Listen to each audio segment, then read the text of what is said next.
Fala aí, meninada, tudo bem com vocês? Sejam bem-vindos a mais um encontro aqui no Catequese em Casa. E hoje, basicamente, a gente vai encerrar um capítulo da nossa catequese. Até agora, a gente investigou a existência de Deus e algumas suas características. E hoje, para encerrar tudo isso, a gente vai ver como que Deus se manifesta e qual é a assinatura de Deus no mundo. Como que ele diz, olha, aqui está o caminho correto do conhecimento de Deus. Muito bem, só para a gente lembrar o que a gente descobriu até agora com nossa investigação.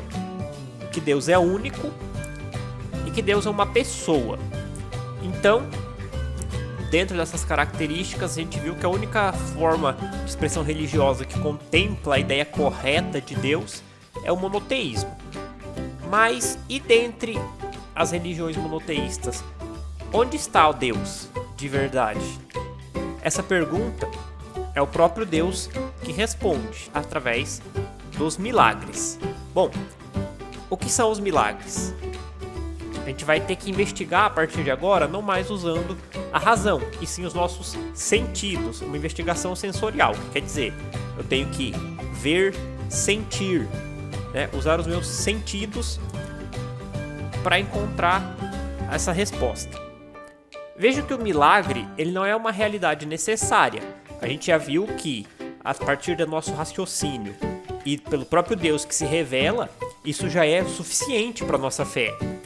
Porém, para que não reste dúvida, para que, assim, mesmo com toda essa realidade do raciocínio e da própria revelação de Deus, não reste dúvida sobre a verdade de Deus, Ele próprio vem e marca a sua obra com a sua assinatura, para que a gente se converta de verdade, para que não reste esse tipo de dúvida.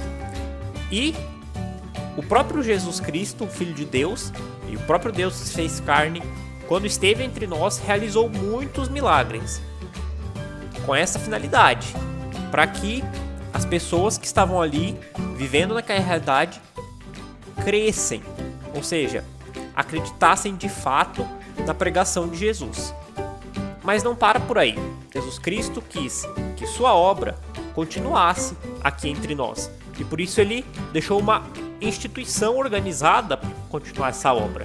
E essa instituição é a nossa Igreja Santa e Católica. Então, vamos agora conhecer alguns exemplos desse tipo de acontecimento. Então, para começar, os milagres eucarísticos. São vários, são numerosos e são muito belos. E o que é um milagre eucarístico? Bom, acontece quando há uma manifestação sobrenatural do mistério da transubstanciação. Como assim? Palavra difícil.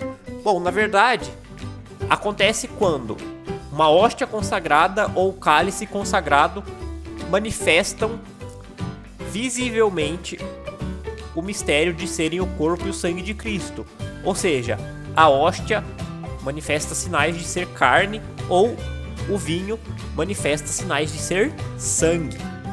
Isso aconteceu várias vezes na história da igreja. Inclusive, aqui, recentemente na Argentina, no ano de 2016, tem um relato de milagre eucarístico já verificado pela igreja e reconhecido como verdadeiro. Mas tem um que é o mais famoso de todos, que é o milagre eucarístico de Lanciano.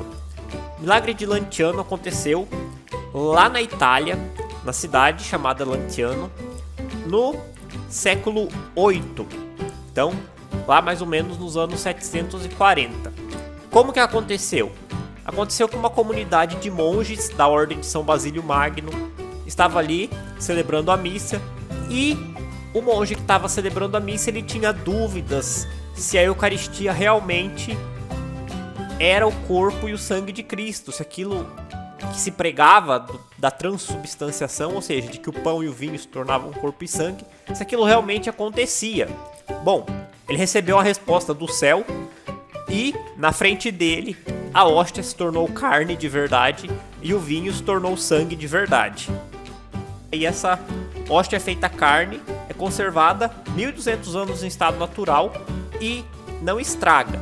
Além disso, foram feitos vários testes científicos recentes nesse milagre E assim, os resultados são surpreendentes. Foi constatado que a carne se trata de carne do coração, de músculo do coração, que é carne humana de fato, e é como se fosse uma carne que está de um coração que está submetido a um estado de estresse, ou seja, que está agonizante, né? Como a gente vai ver mais pra frente, a missa é o sacrifício de Cristo, ou seja, é como se o próprio Cristo do Calvário, o Cristo que está sofrendo na cruz, estivesse ali presente e vivo. Além disso, a gente tem muitos outros fenômenos, né? Como por exemplo a premonição, que é a capacidade de prever as coisas e de ler as mentes e de enxergar coisas à frente do tempo, né? Por exemplo, Santa Teresa d'Ávila. Santa Teresa d'Ávila tinha essa capacidade. Por exemplo, a levitação, que é a capacidade de você flutuar no ar, como por exemplo São Francisco de Assis, que também tinha essa capacidade. Ou então a bilocação, estar em mais de um lugar ao mesmo tempo, que Santo Padre Pio tinha essa capacidade. Inclusive São Padre Pio muito recente, já aqui nos anos 1900, então não tem aquela coisa de é uma mentalidade medieval, uma coisa antiga, não. Padre Pio, aqui, um homem moderno que tinha poderes extraordinários. Os estigmas. O que são os estigmas? São santos que receberam na própria carne as chagas de Cristo. Então, como por exemplo Santa Rita de Cássia, que tinha um espinho na fronte, né, relembrando aí a chaga causada pela coroa de espinhos de Jesus, né, e vários outros santos que tinham às vezes as chagas na mão, como o próprio Padre Pio, vocês viram ali ele usando luvas, ele tinha também os espinhos. Além disso, vários outros santos aí que têm relatos de poderes místicos extraordinários, como São João Maria Vianney, São Charbel ou São Sarbélio, né, como é mais conhecido aqui no Ocidente, São Francisco Xavier, Santa Catarina de Siena. E assim, conhecer a vida desses santos é uma coluna, é uma estrutura muito forte para nossa fé. Se você ainda tem alguma dúvida na fé, algum questionamento, conheça a vida dos santos. Eu vou recomendar para vocês 2 sites muito bons para vocês lerem sobre a vida dos santos. Vou deixar os links aqui na descrição, que é a Cruz Terra Santa e o site Aletheia. Além disso tudo, nós temos as manifestações de Nossa Senhora. Nossa Senhora se manifestou várias vezes na história da humanidade, trazendo profecias, trazendo acontecimentos extraordinários, para alertar o povo, falar, gente, olha, vocês precisam se converter, a mensagem de Cristo ainda é válida. E eu queria contar uma historinha para vocês de uma aparição de Nossa Senhora muito especial, que é de Nossa Senhora de Guadalupe. A aparição de Nossa Senhora de Guadalupe aconteceu no México, para um índio asteca, e foi assim um marco na história da América. A América de fato se converteu após o acontecimento de Guadalupe, ela que é inclusive a padroeira das Américas, que aconteceu mais ou menos assim. Nossa Senhora apareceu para São Juan Diego, que é esse indígena, dizendo que queria que fosse construído em homenagem a ela um templo no alto de uma montanha lá no México. E mandou que ele fosse avisar o bispo. Ele foi, o bispo não acreditou, ela insistiu, ele foi várias vezes, o bispo não acreditava, então ele pediu um sinal. Bom, como sinal, ela fez brotar várias rosas no alto daquela montanha num tempo de inverno, em que não produziria nada ali, e numa terra muito ruim. Então, ele recolheu essas rosas para ser um sinal. Pelo próprio tempo que se fazia, já era um sinal suficiente, porque não era possível que brotassem rosas naquela quantidade, naquela qualidade ali naquele lugar. E ele pegou essas rosas, colocou no seu manto e foi levar para o bispo.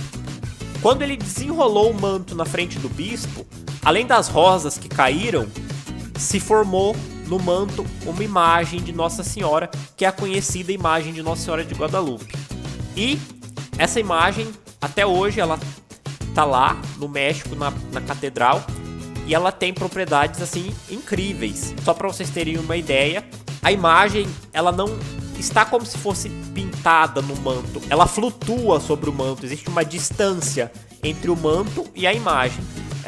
Esse manto ele já foi estudado diversas vezes por vários cientistas, prêmios Nobel de Química, até pela NASA. E assim, as conclusões são incríveis. Então assim, é tudo muito surpreendente, isso é só algumas coisas, tá? Tem muitos mais acontecimentos surpreendentes envolvendo a história de Nossa Senhora de Guadalupe, mas que eu tô citando só para vocês terem uma ideia, para vocês conhecerem e verem que isso é passado assim por uma análise científica muito rigorosa e muito profunda. Não é simplesmente um mito criado ou alguma coisa nesse sentido. Muito bem. Então, diante de tudo isso que a gente viu, a gente vê que Deus, na sua obra, ele dá a conhecer, ele deixa essa investigação ser possível, para que seja convincente mesmo. Então, a igreja ela sempre foi muito clara e muito aberta à investigação científica a respeito de seus milagres. E ela sempre, para declarar um milagre, submete tudo a uma avaliação muito rigorosa. Então nós vemos aqui que Deus assina de fato a sua obra e nós enxergamos por fim a nossa fonte segura para o conhecimento de Deus, que é a sua Santa Igreja Católica. Muito bem, vocês ficaram com alguma dúvida? Se sim, pode perguntar pra gente lá no Facebook, link tá na descrição do vídeo. Pode mandar também por e-mail. Se gostaram do vídeo, deixem o like, compartilhe com os coleguinhas, com os familiares e se inscrevam no canal. Que Deus abençoe a todos. Até o próximo encontro.